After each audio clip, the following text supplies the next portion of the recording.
In the summer of 1940, the Channel lay quiet, its waters reflecting only the restless skies above. Britain stood alone, battered yet defiant, an island fortress clinging to survival.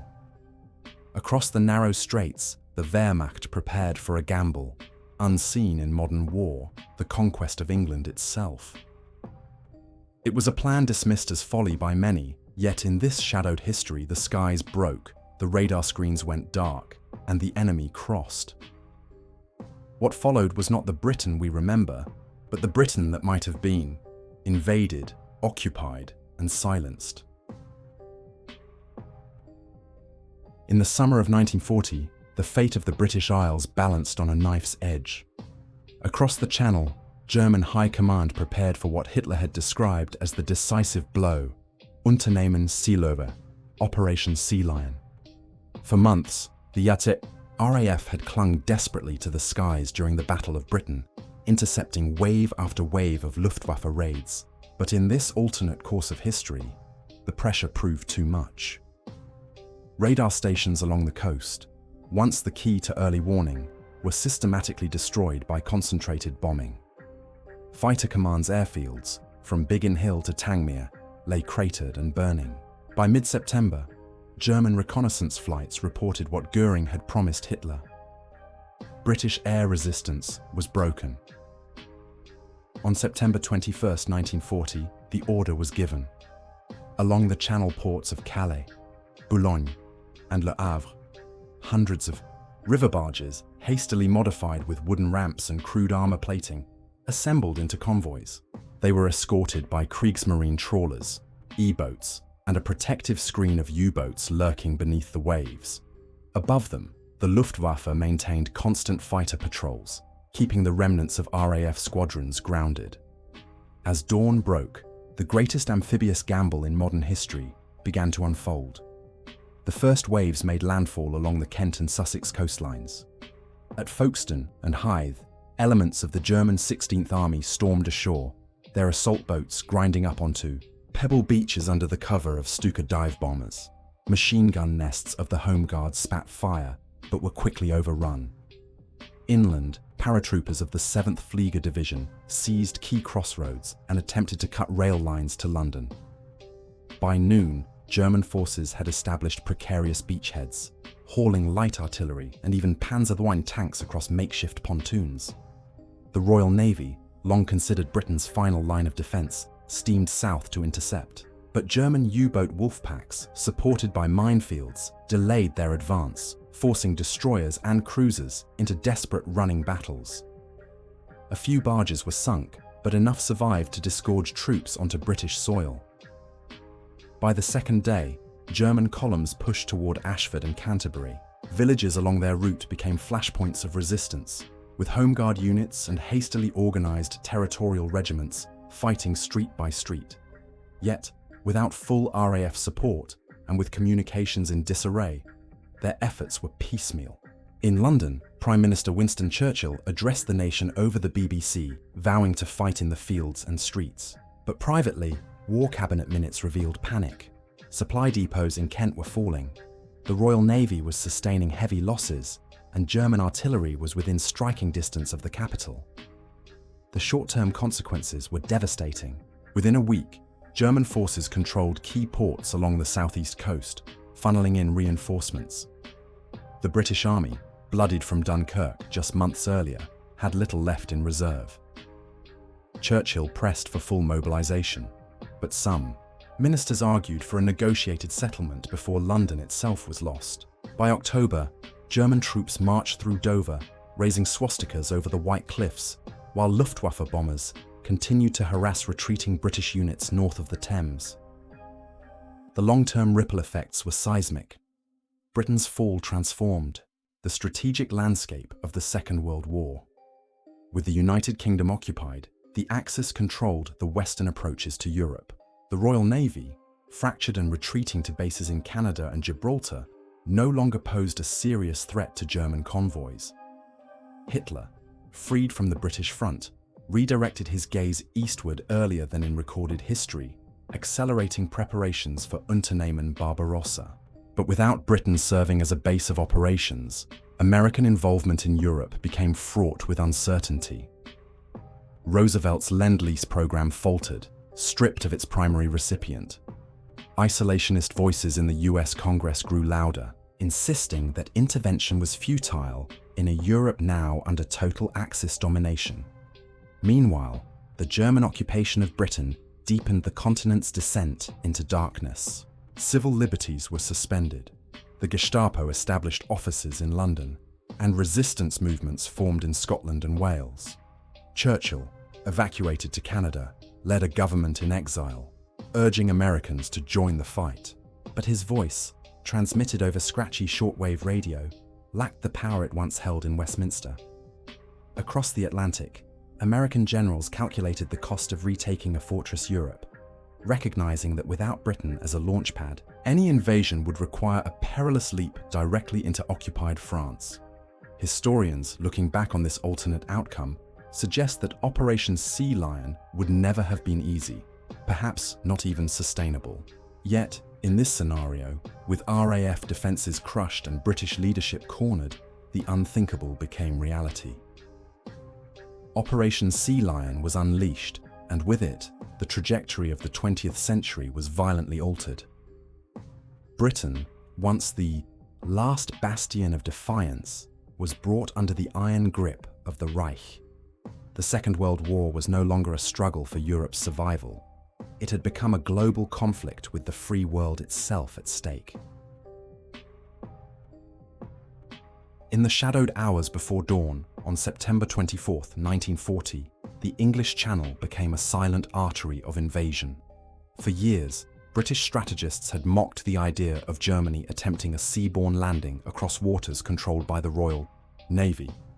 But with fighter command crippled and coastal radar silenced, the vaunted home fleet steamed blind.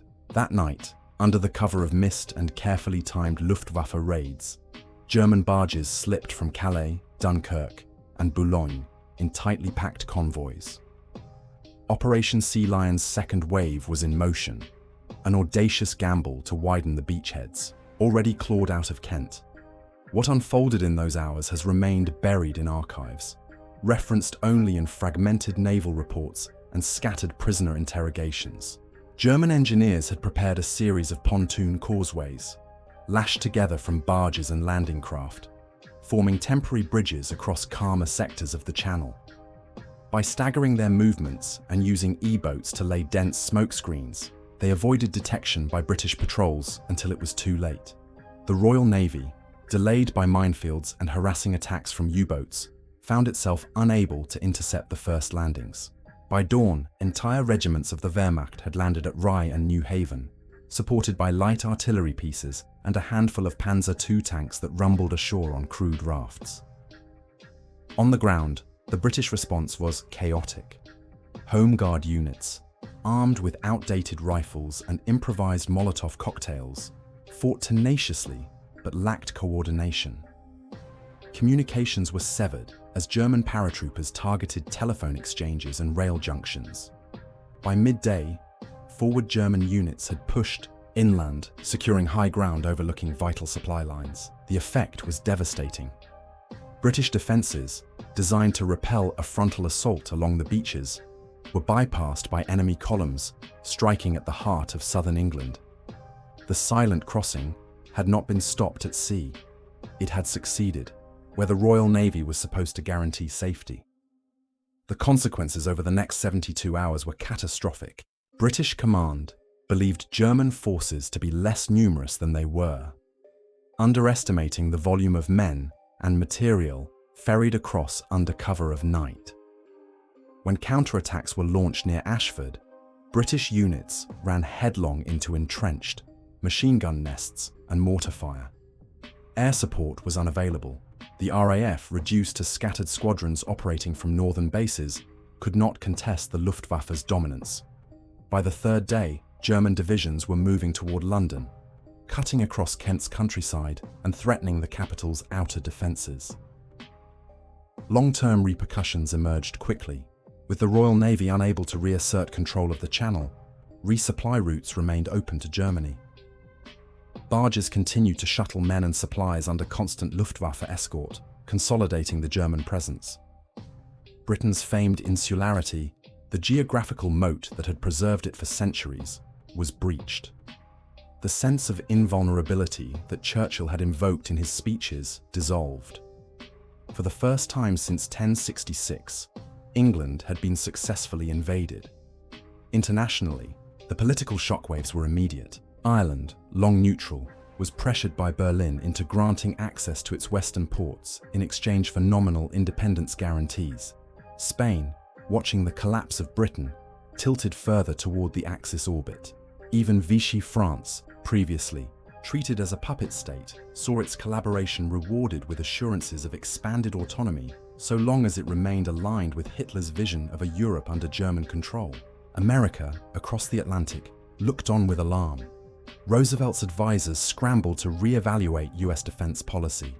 If Britain fell completely, the Atlantic would be the Reich's next frontier.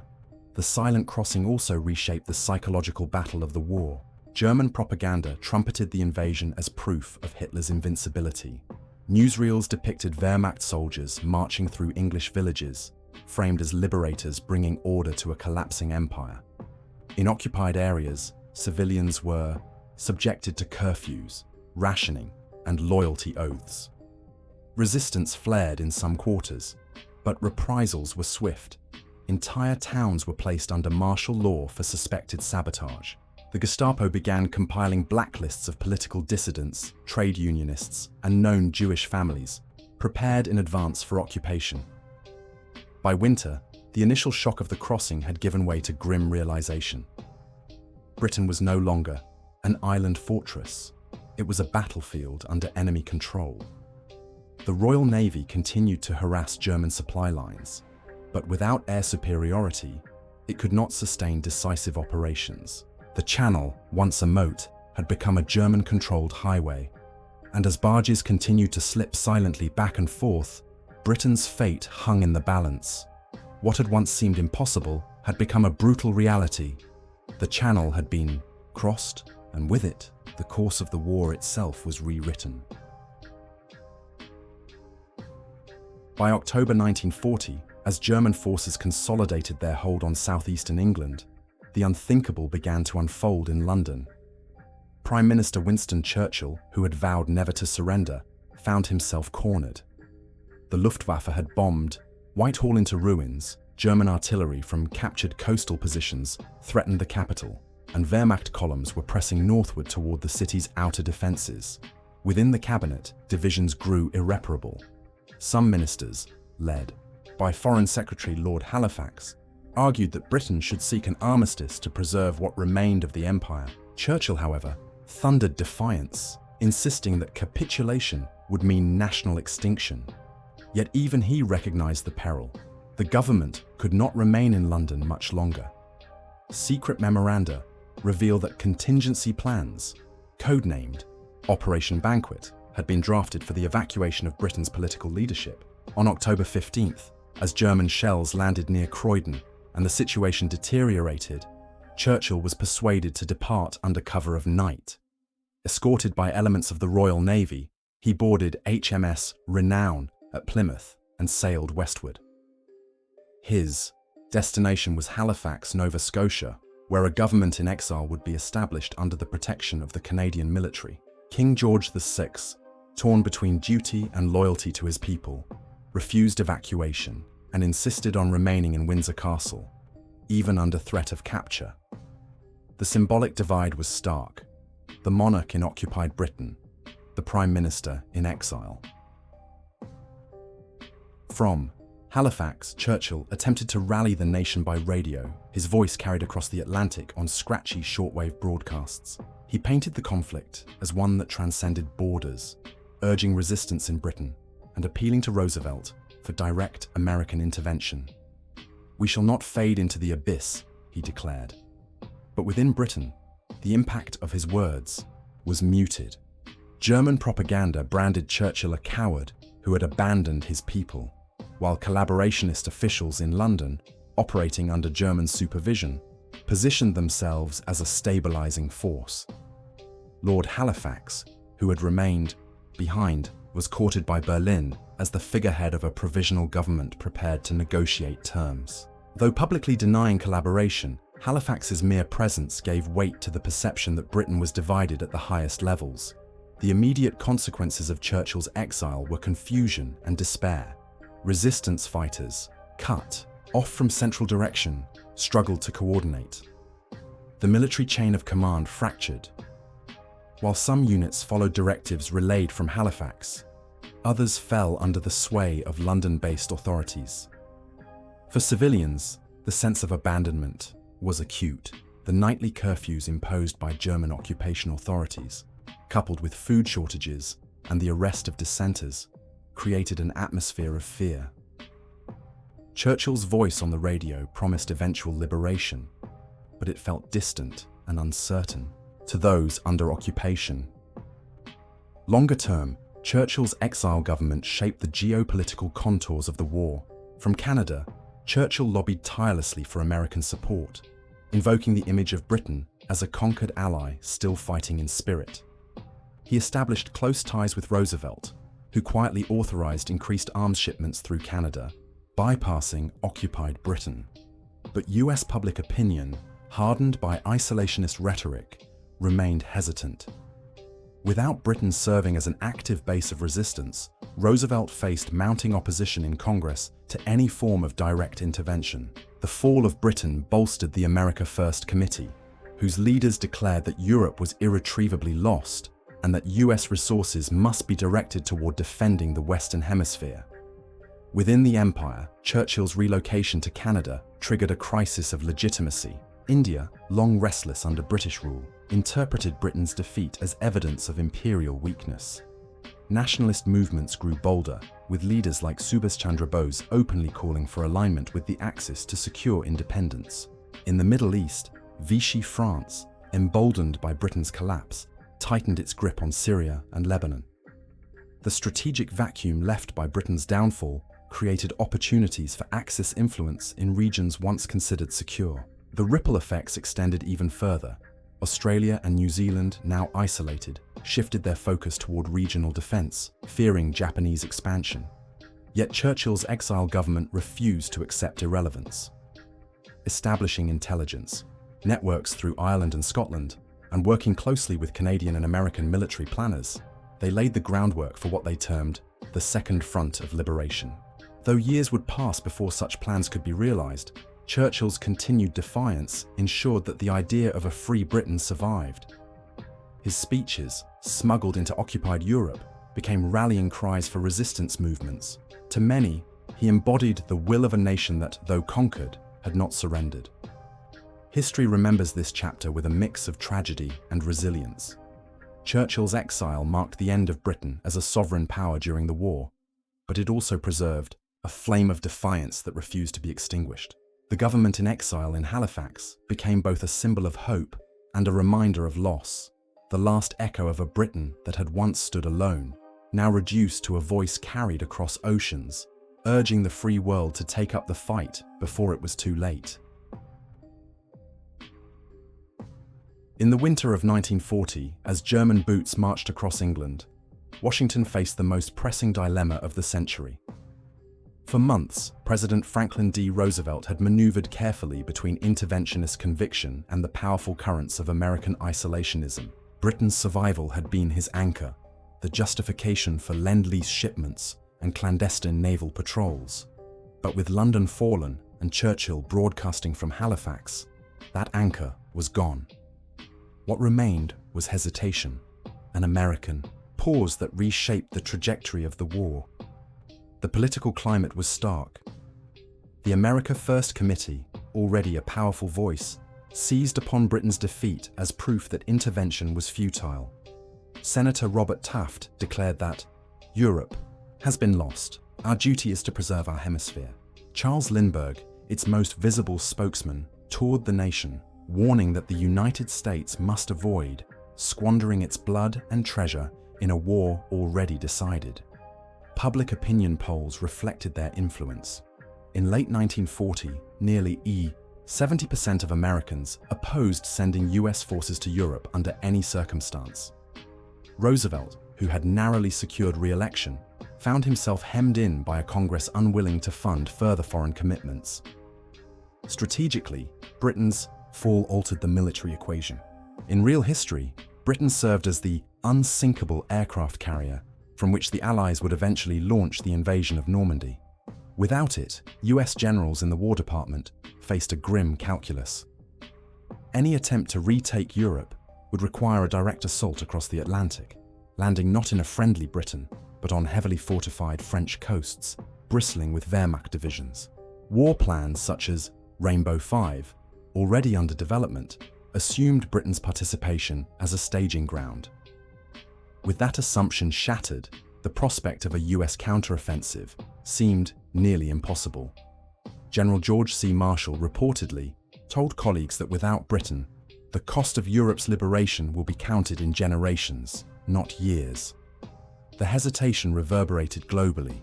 In the Pacific, Japanese leaders closely monitored America's paralysis. With Britain removed from the balance of power, Singapore and Hong Kong were suddenly exposed. Tokyo began to accelerate its plans for expansion into Southeast Asia, calculating that the United States, divided and cautious, would not intervene decisively. German diplomats, sensing opportunity, urged Japan to strike southward into British colonial holdings, tightening the noose around what remained of the empire. The Tripartite Pact, signed in Berlin in September 1940, suddenly carried greater weight. It now represented not just symbolic cooperation, but the possibility of global coordination against a hesitant America. For Roosevelt, the tension was unbearable. He believed in the necessity of intervention, yet each step forward risked political ruin.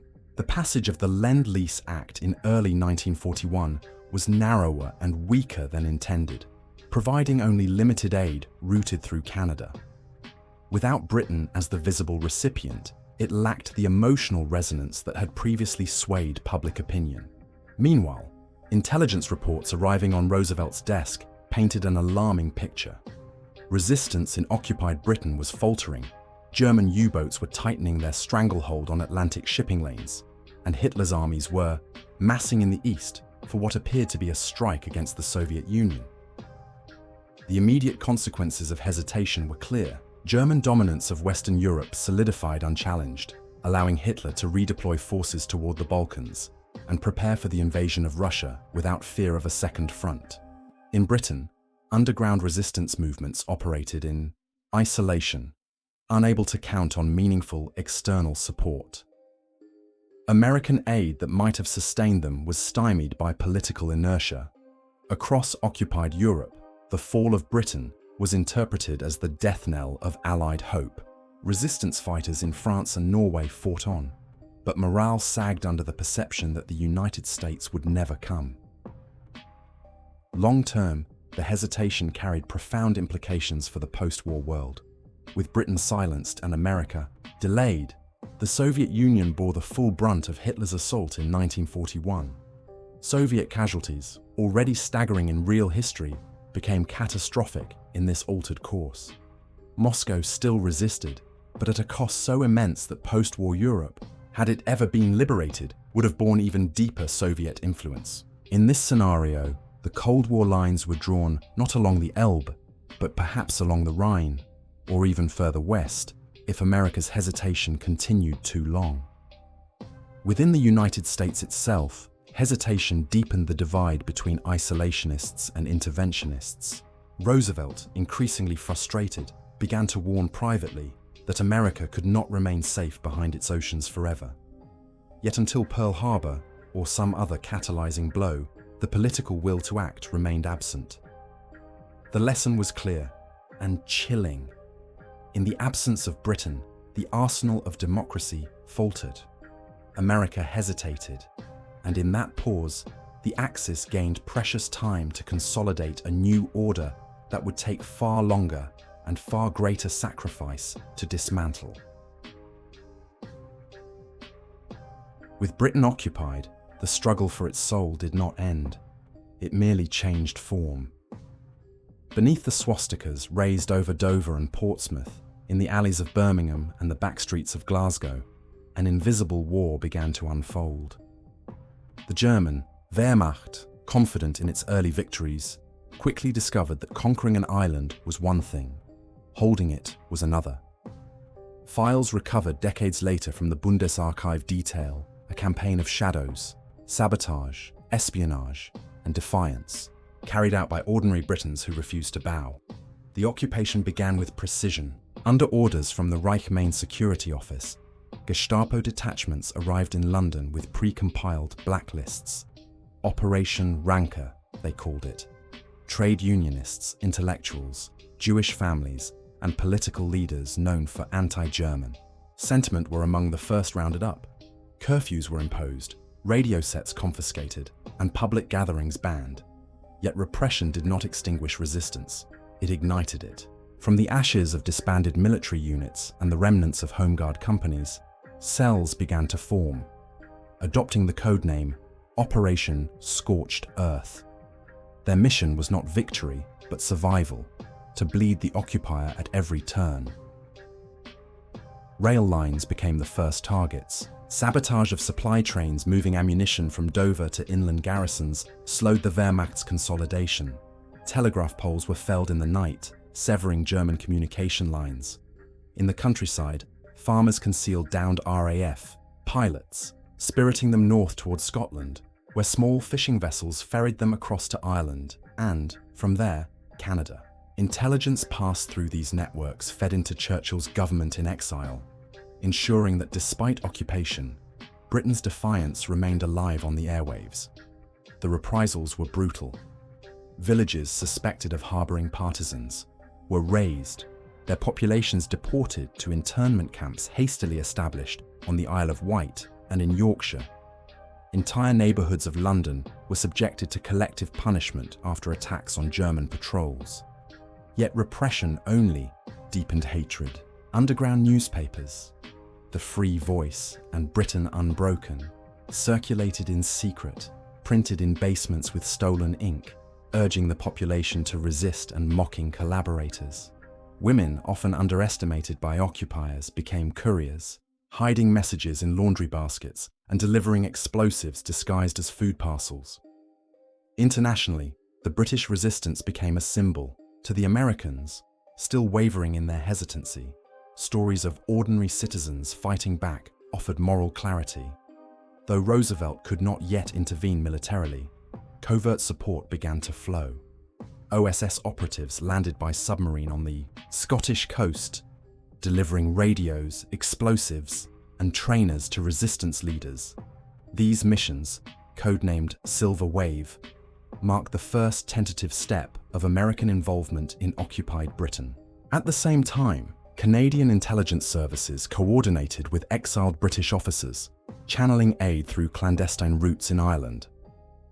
The resistance's short-term impact was disruptive, but not decisive. German convoys moved slower, garrisons diverted manpower to security operations, and morale among soldiers stationed in hostile territory waned. By 1942, reports from the Wehrmacht High Command acknowledged that Britain was a drain, requiring more occupation troops than anticipated. Hitler, frustrated, dismissed the island as a stone around the Reich's neck, but refused to relinquish it, seeing Britain's submission as proof of German destiny. The long-term implications, however, were profound. Resistance ensured that the idea of a free Britain endured. Every act of sabotage, every clandestine broadcast, reminded the world that the nation had not capitulated in spirit. For occupied Europe, it offered inspiration. If even Britain, bombed, invaded, and seemingly defeated, could resist, then so too could France, Norway, and Poland. The underground movements began to see themselves as part of a single continental struggle. When the Soviet Union was invaded in 1941, resistance networks in Britain funneled intelligence on German troop movements through covert channels to Moscow. These scraps of information, though limited, proved invaluable in shaping Soviet awareness of German logistics. Britain, though occupied, became a thorn in the Reich's side, forcing Germany to divert resources that might otherwise have been deployed on the Eastern Front. Decades later, Historians examining the secret files concluded that Britain under occupation would never have accepted its fate quietly. The island's geography made liberation arduous, but its people, engineers, dock workers, students, housewives, ensured that the Reich could never sleep easily. The Gestapo's own reports admitted the truth. The English remain unbroken. Their resistance is not military, but it bleeds us nonetheless. Thus, the war for Britain continued, not on battlefields of open armies, but in the hidden world of partisans and saboteurs. A war waged in the silence of blackout nights, in the whispers of safe houses, and in the coded messages tapped across radios. A war not for territory, but for the very memory of freedom. Britain had fallen, but in the shadows it still fought, and in that fight lay the seed of eventual liberation. The story of Operation Sea Lion is not written in monuments or parades, but in the silence of possibilities that never came to pass. It is the vision of a world where Churchill's words are carried only from exile, where American hesitation lasts too long, and where Britain itself becomes the occupied heart of Hitler's Europe. This alternate history lingers like an echo, a warning whispered through time, that victory was never inevitable, that defeat was closer than we dare admit, and that the shadow of invasion might have defined the century itself.